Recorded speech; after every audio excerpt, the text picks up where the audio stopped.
பங்கேற்று ஆய்வுரை வழங்கி அமர்ந்திருக்கிற முனைவர் சி. இளங்கோ அவர்களே, எனக்கு பின்னர் உரையாற்றவிருக்கிற பேராசிரியர் ஞான அலாய்சியஸ் அவர்களே,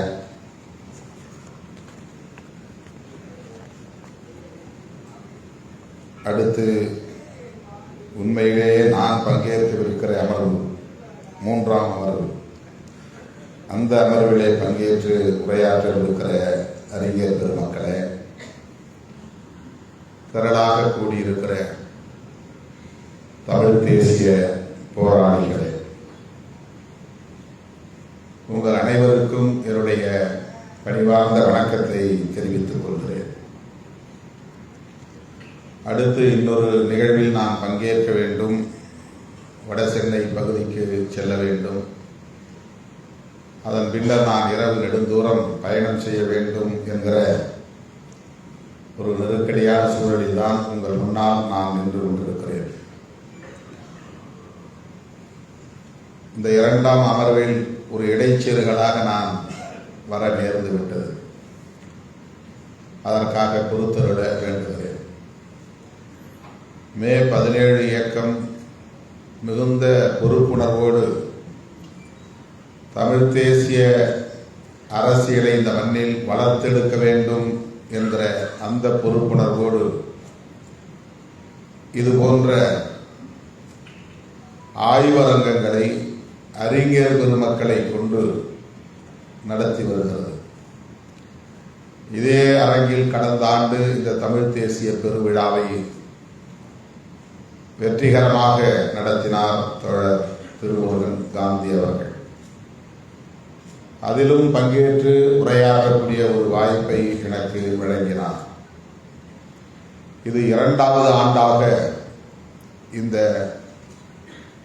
தமிழ் தேசிய பெருவிழா ஒருங்கிணைக்க பெற்று இன்றைக்கு முதல் நாள் நிகழ்வு மிகச் சிறப்பாக நடந்தேறிக் கொண்டிருக்கிறது. நாளையும் நடைபெற உள்ளது. மிகவும் முக்கியத்துவம் வாய்ந்த தலைப்புகளில், கருப்பொருள்களில் ஆற்றல் வாய்ந்த ஆய்வறிஞர்களை அழைத்து வந்து இங்கே வகுப்பெடுத்துக் கொண்டிருக்கிறார். கல்லூரிகளில், பல்கலைக்கழகங்களில் பேராசிரியர்கள் பேசுகிற, மாணவர்களுக்கு வழங்குகிற அந்த ஆய்வுரைகளை இன்றைக்கு களத்திலே நின்று போராடக்கூடிய நமக்கு பேராசிரியர் பெருமக்கள் எடுத்து விவரித்துக் கொண்டிருக்கிறார்கள். இத்தகைய பின்னணியோடுதான் நாம் களத்தில் நிற்க வேண்டும், மக்களை அணுக வேண்டும், மக்களையும் அரசியல்படுத்த வேண்டும் என்கிற அந்த பொறுப்புணர்வு தான் இன்றைக்கு மே 17 இயக்கத்தின் செயற்பாடாக, களப்பணியாக அமைந்திருக்கிறது.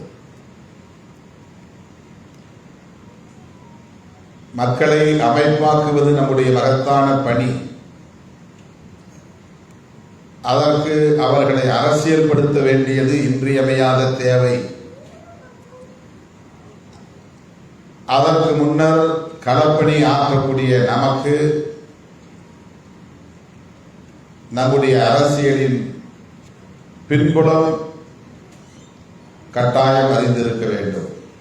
நாம் அறிந்திருக்க வேண்டும், நமக்கு தெரிந்திருக்க வேண்டும். தமிழ் தேசியம் என்பது நம்முடைய இலக்கு.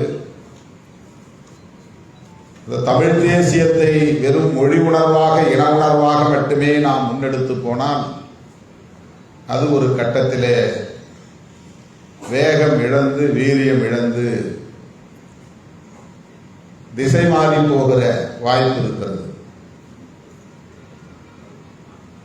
அது பிற மொழியின் மீதான வெறுப்பையும், பிற இனத்தின் மீதான வெறுப்பையும்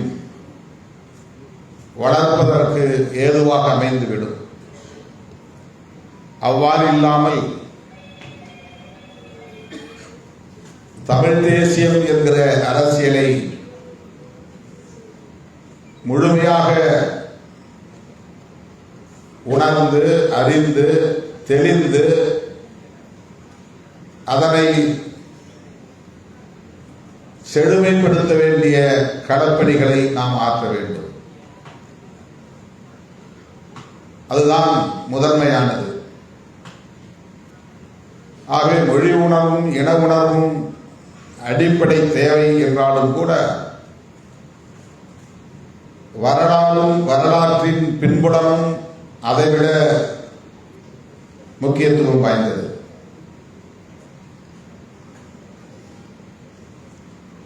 அந்த புரிதலோடு தான் இத்தகைய கருத்தரங்குகள் மே 17 இயக்கத்தால் ஒருங்கிணைக்கப்படுகிறது என்று நான் பெரிதும் நம்புகிறேன். தமிழர் வரலாறு அது அரசியல் சார்ந்தது, பண்பாட்டை சார்ந்தது, இதர வாழ்வியலை சார்ந்தது என்கிற அடிப்படையில் முப்பெரும் தலைப்புகளாக பிரித்து 2 நாள் அமர்வுகளை தோழர் திருமுருகன் காந்தி அவர்கள் ஒழுங்கு செய்திருக்கிறார், ஒருங்கிணைத்திருக்கிறார். எழுச்சியும் வீழ்ச்சியும் கொண்டதுதான் வரலாறு. மகிழ்ச்சியும் துன்பமும் கலந்ததுதான் வரலாறு. அந்த வரலாற்றில்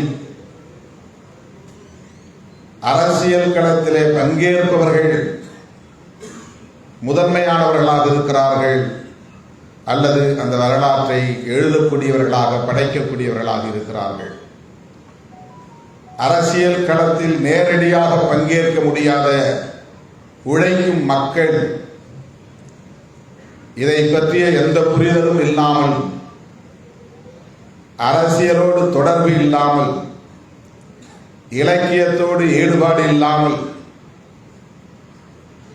எப்போது போல் இயங்கிக் கொண்டே இருக்கிறார்கள், உழைத்துக் கொண்டே இருக்கிறார்கள். இந்த அரசியல் எழுச்சியால் அல்லது அரசியல் வீழ்ச்சியால் ஏற்படுகிற பாதிப்புகளுக்கு ஆளாகிறார்கள், அதன் விளைவுகளை சந்திக்கிறார்கள். ஆனால் அவர்களுக்கும் இந்த அரசியல் களத்திற்கும் தொடர்பில்லை, நேரடி தொடர்பில்லை. இந்த மண்ணை யார் யார் ஆண்டார்கள் என்று அவர்கள் ஆண்ட போதே உழைக்கிற மக்களுக்கு தெரியாது. பாண்டியன் பரம்பரை அவனுக்கு தெரியாது, சோழன் பரம்பரை அவனுக்கு தெரியாது. ஆனால் அவன் இந்த மண்ணின் மைந்தன், இந்த மண்ணின் பூர்வீக குடி, இந்த மண்ணில் உழைத்துக் கொண்டே இருப்பவன், பாடாற்றிக் கொண்டே இருப்பவன். அதுபோலதான் இன்றைக்கும் கூட இந்தியாவில், தமிழ்நாட்டில் எத்தனை அரசியல் கட்சிகள் இருக்கின்றன, அந்த அரசியல் கட்சிகளின் தலைவர்கள் யார் என்று உழைக்கிற மக்களுக்கு, ஆடு மாடு மேய்க்கிற மக்களுக்கு தெரியாது. அரசர் புரசலாக அவர்களின் செவிகளில் இன்றைக்கு விழுந்திருக்குமே தவிர இதன் பின்னணி தெரியாது. யார் இந்த நாட்டை இதற்கு முன்பு ஆண்டார்கள் என்பதும் தெரியாது, இப்போது ஆண்டு கொண்டிருப்பவர்கள் யார் என்பதும் தெரியாது. இப்படி அரசியல் களத்தோடு தொடர்பில்லாத வெகு மக்கள் ஏராளம் ஏராளம் ஏராளம். அவர்களின் வாழ்வியலையும் சேர்த்துதான் நாம் வரலாறாக படிக்கிறோம். அவர்களின் பாதிப்புகளையும் சேர்த்துதான் நாம் வரலாறாக படிக்கிறோம். அவர்களுக்கு சமயம் பற்றி ஒன்றும் தெரியாது, ஆனால் வாழ்வில் சில நடைமுறைகளை பின்பற்றுகிறார்கள். அவர்களுக்கு மதங்களை பற்றி எதுவும் தெரியாது, ஆனால் சில பண்பாட்டு கூறுகளை அவர்கள் பின்பற்றுகிறார்கள், பாதுகாக்கிறார்கள். மதங்கள் சொல்லுகிற தத்துவங்கள் அவர்களுக்கு தெரியாது, ஆனால் அவர்கள் அந்த தத்துவங்களோடு இணைந்த வாழ்வியலை கடைபிடிக்கிறார்கள். எனவே யுத்தங்களை பற்றி தெரியாமல் வாழ்ந்த மக்கள், யுத்தத்தில் எழுச்சி பெற்றவன் யார், வீழ்ச்சி அடைந்தவன் யார் என்கிற வரலாறு தெரியாத மக்கள், இலக்கியம் அறியாத மக்கள், கவிதைகளை படிக்காத மக்கள், பாடல்களை எழுதாத மக்கள் எப்போதும் இந்த மொழியையும் இந்த மொழியின் அனைத்து கூறுகளையும் பாதுகாத்துக் கொண்டிருந்தவர்கள். அவர்களால் தான் இன்றைக்கும் மொழி பாதுகாப்பாக இருக்கிறது. அவர்களால் தான் இன்றைக்கும் இந்த இனத்தின் பண்பாட்டு கூறுகள் பாதுகாப்பாக இருக்கிறது.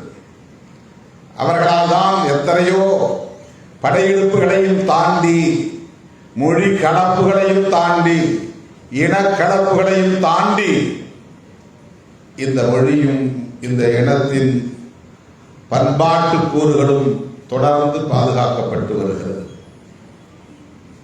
எனவே வரலாற்றை நாம் படிக்கிற போது அரசியல் களத்தோடு நேரடி தொடர்பில்லாத உழைக்கும் மக்களை கூர்ந்து கவனிக்க வேண்டும். அவர்களின் உண்மையான வாழ்வியலை நாம் படிக்க வேண்டும்.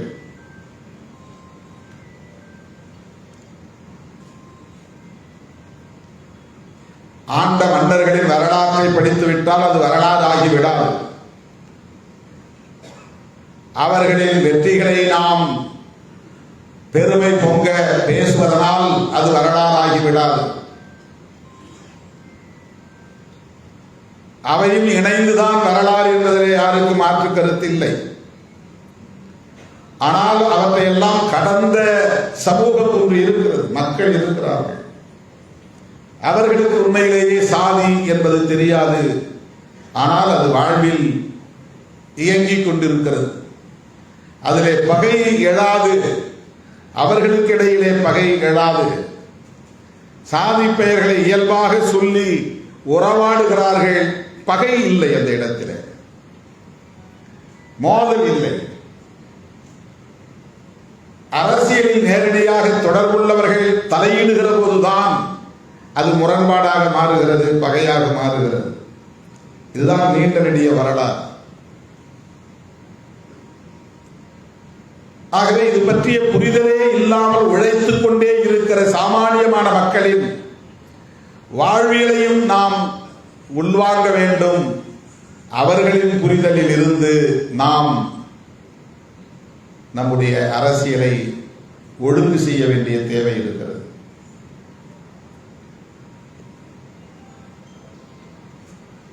இன்றைக்கு தமிழ் தேசியம் என்பதை நாம் உரத்து பேசுகிறோம். அதற்கு முன்னதாக தேசியவாதம் என்பதையும் நாம் உள்வாங்கிக் கொள்ள வேண்டிய தேவை இருக்கிறது, புரிந்து கொள்ள வேண்டிய தேவை இருக்கிறது. அவற்றை எல்லாம் பொருத்தி பார்க்கிற போது நடைமுறை அரசியலையும் நாம் இணைத்து அதை முன்னெடுக்க வேண்டிய தேவை இருக்கிறது. இது ஒரு புதிய அரசியலாக இருக்கிறது என்கிற ஈர்ப்போடு இதிலே நாம் இணைந்து விட்டால் அது எத்தகைய தாக்கத்தை ஏற்படுத்தும், விளைவுகளை ஏற்படுத்தும் என்பதையும் நாம் கணக்கிலே கொள்ள வேண்டும். இலங்கையிலே இரண்டு தேசிய இனங்களுக்கு இரண்டு வாழிடங்கள் அல்லது நிலப்பரப்புகள் தெளிவாக இருந்தன, வெளிப்படையாக தெரிந்தது. உனக்கான நிலப்பரப்பு வேறு, எனக்கான நிலப்பரப்பு வேறு. என் நிலப்பரப்பை என்னை நானே ஆண்டு கொள்வதற்கான அந்த இறையாண்மையை என்னிடத்தில் ஒப்படைத்து விடுங்கள் என்று கோரிக்கை எழுப்புகிற அரசியல் தெளிவு அங்கே பிறந்தது. ஆகவே அது ஒரு தேசியவாதமாக பரிணமித்தது, வளர்ச்சி அடைந்தது, வலுப்பெற்றது. அங்கே தனியே ஒரு நிலப்பரப்பு இருக்கிறது, வாழிடம் இருக்கிறது, தாயகம் இருக்கிறது. அந்த தாயகத்தில் பூர்வீக குடிகள் தலைமுறையாய் தமக்கான அடையாளத்தோடு பாரம்பரியத்தோடு இறையாண்மையோடு வாழ்ந்து வருகிற தேசிய இனம் இருக்கிறது.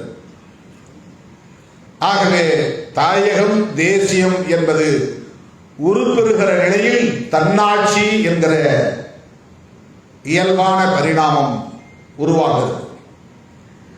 ஆகவே தமிழீழ தேசியத்திற்கான அடிப்படை கூறுகள் தாயகம், தேசியம், தன்னாட்சி என்கிற அடிப்படையிலே உருப்பெற்றது, பரிணாமம் பெற்றது என்பதை நாம் பார்க்கிறோம்.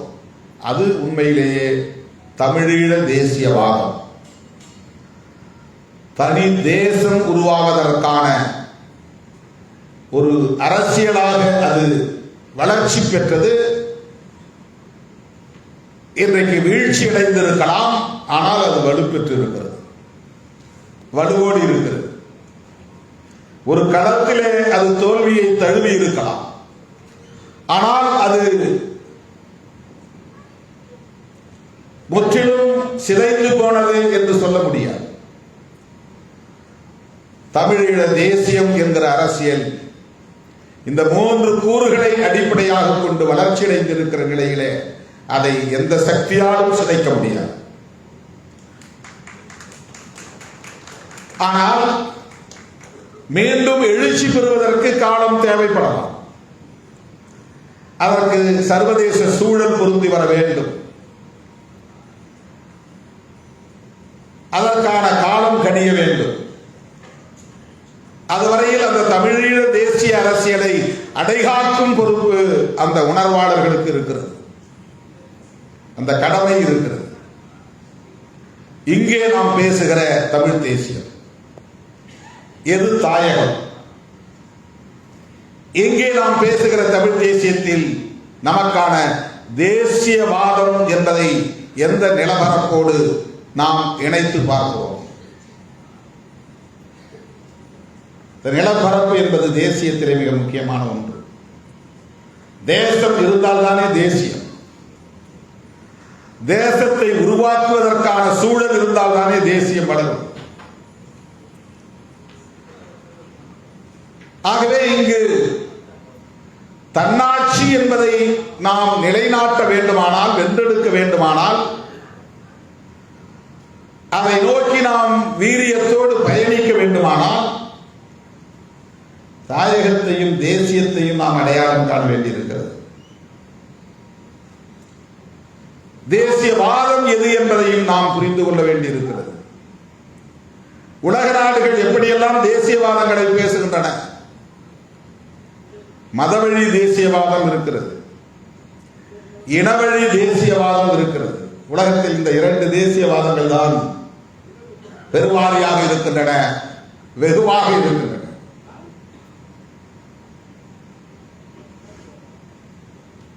இனவழி தேசியவாதம் அல்லது மொழிவழி தேசியவாதம், அதன் அடிப்படையில் தேசங்கள் உருவாகி தன்னாட்சி அதிகாரத்தை பெற்று சர்வதேச அரங்கில் தமக்கான தனி அடையாளத்தோடு இன்றைக்கு கோலோச்சுவதை நாம் பார்க்கிறோம். நாம் இங்கே இலங்கை தீவில் இருப்பதைப் போல இல்லை. இந்திய தேசத்திற்குள்ளே ஒரு மாநிலமாக இருக்கிறோம். இந்திய அரசமைப்பு சட்டத்திற்குள்ளே நாம் கட்டுப்பட்டு இருக்கிறோம். இந்தியா என்கிற தேசத்தை உருவாக்குவதற்காக இந்திய அரசமைப்பு சட்டத்தை ஏற்றுக்கொண்டிருக்கிறோம். இந்தியா என்கிற தேசத்தை உருவாக்குவதற்காக அரசமைப்பு சட்டம் சொல்லுகிற இறையாண்மையை நாம் ஏற்றுக்கொண்டிருக்கிறோம். இந்திய அரசமைப்பு சட்டம் சொல்லுகிற இந்த தேசியவாதத்திற்கு கட்டுப்பட்டு நாடாளுமன்ற ஜனநாயகத்தை உள்வாங்கி இருக்கிறோம், ஒப்புக்கொண்டிருக்கிறோம், ஏற்றுக்கொண்டிருக்கிறோம். இந்திய அரசமைப்பு சட்டம் முன்மொழியக்கூடிய இந்த நாடாளுமன்ற ஜனநாயகத்தை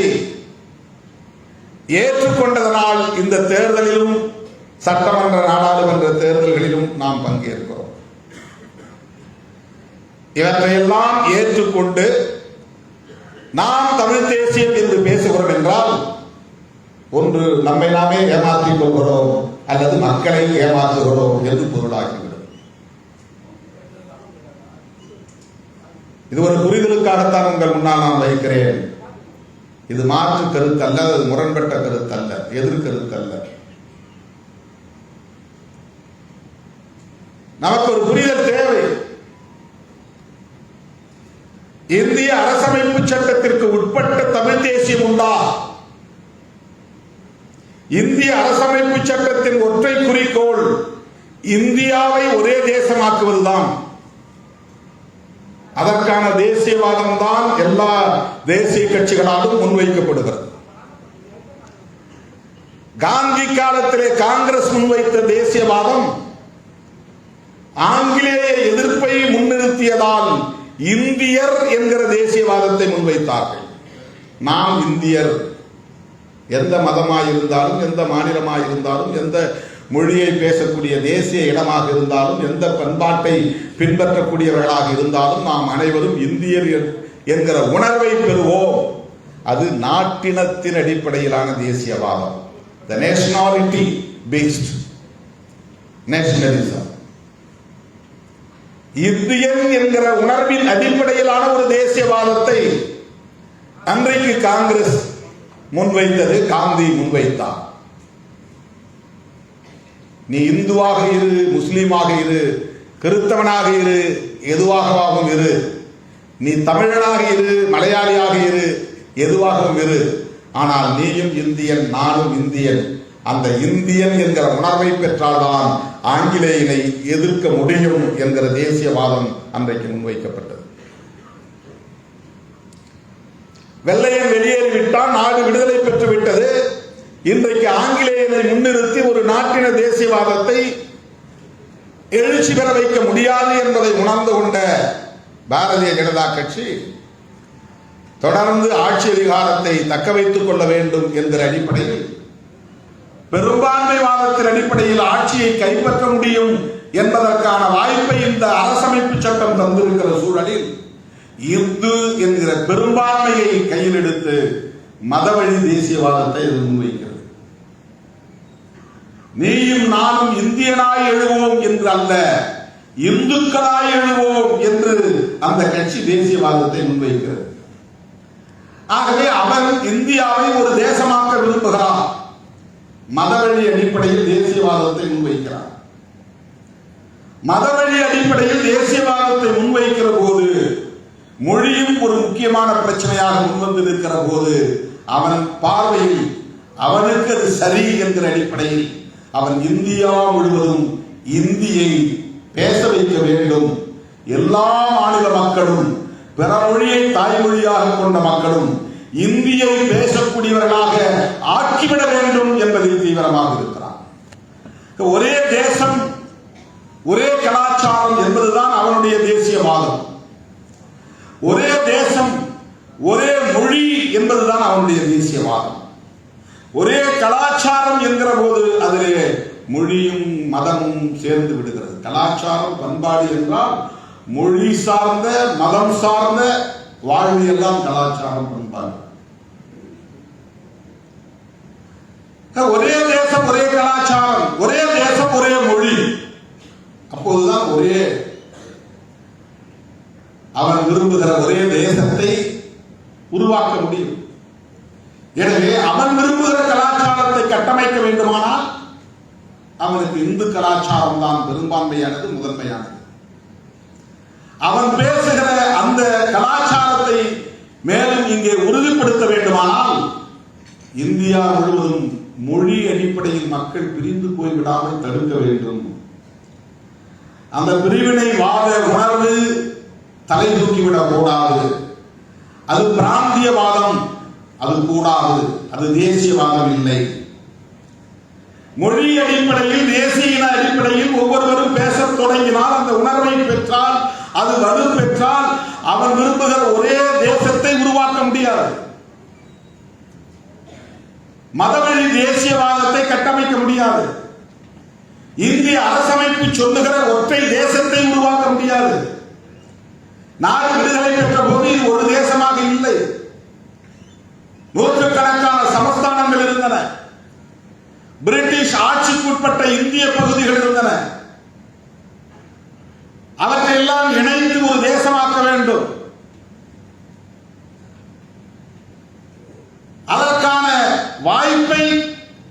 உருவாக்கி தருகிற ஒரு ஆவணம் தான் இந்திய அரசமைப்பு சட்டம். ஆகவே நான் மறுபடியும் வருகிறேன், நாம் பேசுகிற தமிழ் தேசியம் தமிழீழ தேசியத்தோடு பொருந்துமா என்றால் பொருந்தாது. அந்த பிரபாகரன் அவர்கள் அதில் தெளிவாக இருந்தால் ஒரு தேசத்தின் விடுதலை தான் இறுதி இலக்கு. அதுதான் இனத்தின் விடுதலை, அதுதான் மொழியின் விடுதலை.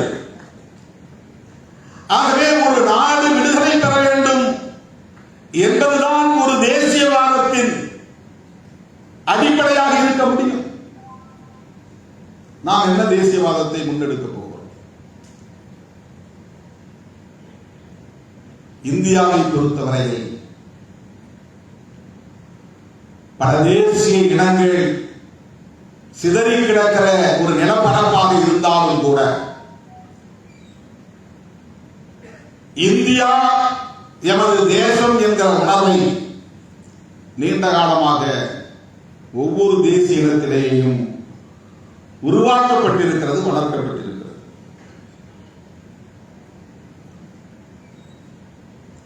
இந்திய அரசமைப்பு சட்டத்தை ஏற்றுக்கொண்ட நிலையில அது மேலும் வலுப்பெற்று விட்டது. இவ்வாறான சூழலில்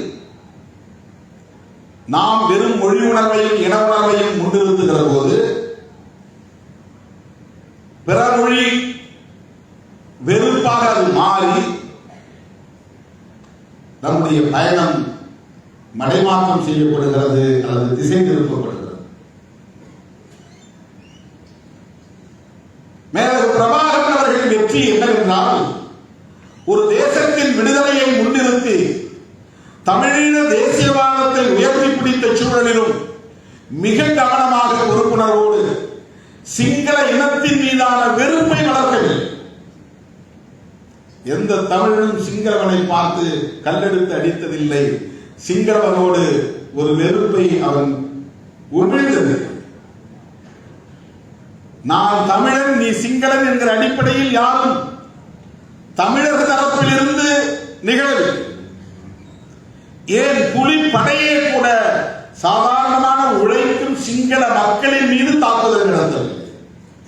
அரசியல் ரீதியான தாக்குதலை நடத்தினார்களே தவிர மொழி அடிப்படையில் சிங்களவர்களை வெறுப்புக்குள்ளாக்கி பார்க்கிற இடமெல்லாம் சிங்களவனை தாக்குங்கள் என்கிற அடிப்படையிலே அதன் பயணம் ஒருபோதும் நிகழ்ந்ததில்லை. அந்த யுத்தத்தில் எவ்வளவு கவனமாக அவர் இன்னொன்றையும் கையாண்டார் என்பதை நாம் புரிந்து கொள்ள வேண்டும். தேசிய இனத்தின் விடுதலைக்கான ஒரு யுத்தத்தை நடத்திய பேரரசு பிரபாகரன் அவர்கள் எந்த இடத்திலும் தமிழனை ஒரு இந்து என்று அவர் பயிற்றுவிக்கவில்லை. அந்த உணர்வை அவர் உண்டவில்லை, அந்த அடையாளத்தை அவர் உயர்த்தி பிடிக்கவில்லை. இந்து என்கிற அடையாளத்தை உயர்த்தி பிடித்திருந்தால் இந்திய தேசத்திலிருந்து அவர்களுக்கு ஆதரவே பெருகியிருக்கும். வட இந்தியக்காரர்கள் கைநீட்டி இருப்பார்கள், அரவணைத்திருப்பார்கள். தமிழர் என்கிற அந்த அடையாளத்தை தவிர்த்தவர் மத அடிப்படையிலான எந்த உணர்வையும் அவர் உள்வாங்கியதில்லை, ஏற்றுக்கொண்டதில்லை. அதை யாருக்கும் பயிற்றுவிக்கவும் இல்லை. தாயகம், தேசியம், தன்னாட்சி என்கிற கொள்கை அடிப்படையிலே ஒரு தேசத்தின் விடுதலையை முன்னிறுத்தி அந்த தமிழீழ தேசியம் வளர்த்தெடுக்கப்பட்டது, செழுமைப்படுத்தப்பட்டது என்பதுதான் தமிழீழ விடுதலை புலிகளின் வெற்றி. அந்த இயக்கம் தோற்று போயிருக்கலாம், அந்த யுத்தத்தில் தோற்று போயிருக்கலாம், அந்த கருத்தியல் வெற்றி பெற்றிருக்கிறது. அந்த தமிழீழ தேசியம் என்கிற கருத்தியல் வளர்ச்சி அடைந்திருக்கிறது. ஆனால் இன்றைக்கு அதை சீர்குலைக்க, சிதைக்க மதவாதிகளும் சாதியவாதிகளும் உட்புகுந்து விட்டார்கள்.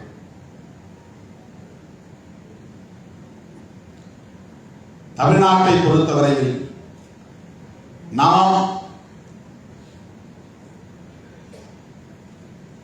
இந்த அரசமைப்பு சட்டத்திற்கு உட்பட்டு நம்முடைய தனித்துவத்தை பாதுகாக்கிற ஒரு போராட்டத்தை, நீண்ட நெடிய பாரம்பரியம் கொண்ட ஒரு தேசிய பேரினத்தின் வரலாற்றை, பண்பாட்டை, வாழ்வியலை அதன் மூலம் இந்த சமூகம் ஈட்டி இருக்கிற அறிவு சொத்தை பாதுகாப்பதற்கான ஒரு போராட்டத்தை நாம் நடத்துகிறோம். அந்த புரிதலோடு தான் இந்த தமிழ் தேசியத்தை நாம் முன்னெடுக்க வேண்டும். இதுதான் விடுதலை சிறுத்தைகளின் புரிதல்.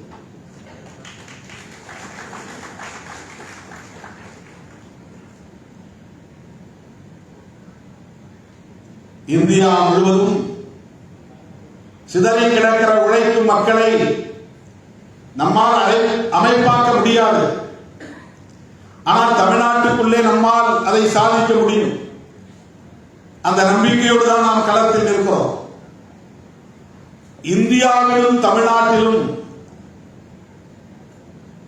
ஒரே பண்புள்ள பகையை நாம் எதிர்கொள்ள வேண்டியிருக்கிறது. கடலிலே ஒரு ஓரத்தில் ஒரு டம்ளர் தண்ணீரை நாம் அள்ளி எடுத்தால் எஞ்சி இருக்கிற கடலில் இருக்கிற அதே தன்மை அள்ளிய நீரிலும் இருக்கும். அதே போல ஒட்டுமொத்த இந்தியாவில் என்ன பண்பு இருக்கிறதோ அது தமிழ்நாட்டிலும் இருக்கிறது. இந்திய சமூக கட்டமைப்பு அடிப்படையில சாதியத்தால் உறுதிப்படுத்தப்பட்டிருக்கிறது, நிலைப்படுத்தப்பட்டிருக்கிறது, வலுப்படுத்தப்பட்டிருக்கிறது. சாதிய வேர்கள் இந்திய தேசம் முழுவதும் பரவி கிடக்கின்றன. இந்த சாதியத்தின் வேரை அறுப்பதன் மூலம்தான் பகுதியாகவோ முழுமையாகவோ ஒரு விடுதலையை வென்றெடுக்க முடியும் என்பதுதான் நாம் உணர்ந்து கொள்ள வேண்டிய அரசியல். அதுதான் பெரியாரியம், அதுதான் அம்பேத்கரியம். பெரியாரை அப்படித்தான் அணுக வேண்டும். அவரை வெறும் பார்ப்பன துவேசியாக பார்க்கிறார்கள். அவரை தமிழர் அல்லாதவர் என்று விமர்சிக்கக்கூடிய அளவுக்கு தமிழ் தேசியம் இழிந்து கிடக்கிறது, கீழாகி போய்விட்டது, அர்த்தமாகிவிட்டது. தமிழ் தேசியம் அப்படி அல்ல. எந்த மொழியையும் வெறுப்பதல்ல தமிழ் தேசியம், எந்த இனத்தையும் வெறுப்பதல்ல தமிழ் தேசியம். அவர் கன்னடர் என்பதால் தான் தமிழை காட்டுமிராண்டி மொழி என்றார் என்று கற்பிக்கிறார். திட்டமிட்டு அவதூறு பரப்புகிறார். ஒரு கற்பிதத்தை மக்களிடத்தில் பரப்புகிறார். இது எவ்வளவு பெரிய ஆபத்தான ஒரு அரசியல். இதை எப்படி தமிழ் தேசியம் என்று எடுத்துக்கொள்ள முடியும்?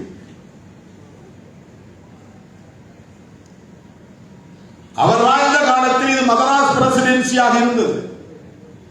அவர் வாழ்ந்த காலத்தில் இந்த தென்னிந்திய மொழிகளை பேசக்கூடிய அனைத்து மக்களும் ஒரு ஆட்சி எல்லைக்குள்ளே வாழ்ந்தார்கள். பிரிட்டிஷ் ஆட்சி நிர்வாகத்தின் கீழ் மதராஸ் பிரசிடென்சி என்கிற நிலப்பரப்புக்குள்ளே எல்லோரும் சேர்ந்து வாழ்ந்தார்கள். யாரும் இங்கே ஆக்கிரமிப்பு செய்து ஊடுருவல் செய்து இந்த இனத்திற்குள்ளே வந்து இந்த இனத்தை அழிக்க முயற்சித்தார்கள் என்று சொல்வது ஏற்புடையதல்ல. இது மதராஸ் பிரசிடென்சியாக இருந்தது. அதற்குள்ளே தெலுங்கு பேசுகிறவர்கள் இருந்தார்கள், மலையாளம் பேசுகிறவர்கள் இருந்தார்கள், கன்னடம் பேசுகிறவர்கள் இருந்தார்கள், தமிழ் பேசுகிறவர்கள் இருந்தார்கள். அவர்களுக்கு இடையில் அப்போது இயக்கம் உருவாகிற போது அனைவரையும் ஒருங்கிணைத்த ஒரு சொல்லாடல் தேவைப்பட்டது. பெரியாருக்கு முன்னரே பண்டிதர் பேசினார் திராவிடம். பெரியாருக்கு முன்னரே ரெவரண்ட் ஜான் ரத்தினம் திராவிடர் கழகம் என்கிற பெயரிலே இயக்கம் கண்டார். நான் கேட்கிறேன், அயோத்திதாச பண்டிதரும் அதே கெட்ட எண்ணத்தோடு தான் திராவிடம் என்ற சொல்லை கையாண்டாரா? அதே தீய நோக்கத்தோடு தான் ரெவரண்ட் ஜான் ரத்தினமும் திராவிடர் கழகம் என்கிற இயக்கத்தை உருவாக்கினாரா? தமிழர்களின் உணர்வுகளை சிதைக்க வேண்டும் என்பதற்காகவா? தமிழ் தேசிய அரசியல் எழுச்சி பெறக்கூடாது என்பதற்காகவா? திராவிடம் என்பது சாதியத்தின் வேறெடுக்கும் ஆயுதம். அது சனாதனத்தை வேறெடுக்கும் ஆயுதம். அப்படித்தான் அறிஞர் பெருமக்கள் அதை கையாண்டார்கள். இன்றைக்கு மொழிவழி மாநிலங்கள் உருவான பிறகு அது தேவையில்லை என்பது ஏற்புடையது, வேறு. அது வேண்டாம் என்றால் வேண்டாம், சரி. ஆனால் அன்றைக்கு உருவானதே இந்த தமிழ் தேசியம் உருவாகாமல் தடுப்பதற்குத்தான் என்று கற்பிதம் செய்வது எவ்வளவு பெரிய அயோக்கியத்தனமானது, அறிவீனமானது, அவதூறானது, அற்பத்தனமானது. இதை எப்படி நாம் அனுமதிக்க முடியும்? வெறும் மொழி உணர்ச்சி, இன உணர்ச்சி இப்படித்தான் இனவாதமாக மாறி இன வெறுப்பாக போயிருக்கிறோம்.